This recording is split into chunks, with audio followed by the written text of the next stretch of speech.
Dau fugă în oraș după domnișoare, că nu mai am niciun loc gol de parcare. Și o să parchez la ele în dormitoare. Azi o ardem în deplasare.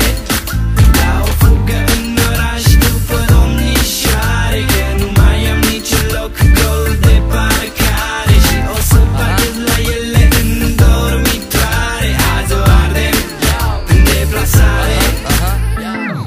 Ok, am o revelație, nu-s capabil de o relație. Mai nou pare obligație ce era cândva senzație. Plus că nu mai sunt eu, așa a apăsat mereu.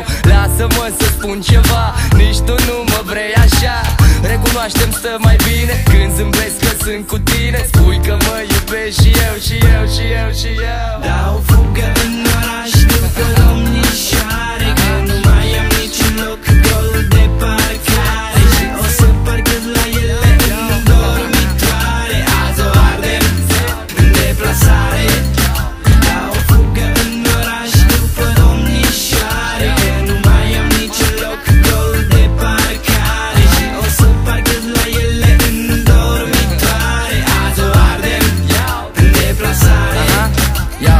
Nu-mi vorbești o săptămână dacă nu te țin de mână. Nu-mi vorbești o lună întreagă, încep să cred că o să meargă până te superi iar. N-am făcut nimic, dai clar că am făcut ceva normal. Numai unul vinovat, da, și ghiși tu care? Mereu același în continuare. Nu mai am stare, îl sun pe Zao și dau. Dau fugă în oraș după domnișoare, că nu mai am niciun loc gol de parcare. Și o să parchez la ele în dormitoare. Azi o ardem în deplasare.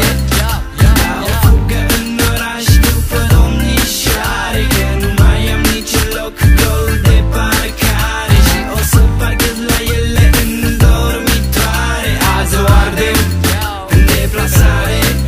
E tare rău peisajul sau am greșit iar dozajul, că viața mea n-are carne, dar rupe kilometrajul. Te rog, deschidem garajul și spunem care e etajul. Eu sunt în trecere pe aici, zi pot să urc să stric machiajul, dar seara trece repede, vezi cum răsare soarele. Ea știe că o să plec să mă văd cu toate nasoalele. Mă întreabă dacă stau, îi zic că nu știu să răspund. Și când mă bag rapid în duș îmi fac bagajele în gând să dau fugă în oraș după domnișoare, că nu mai am niciun loc gol de parcare. Și o să parchez la ele în dormitoare. Azi o ardem în deplasare.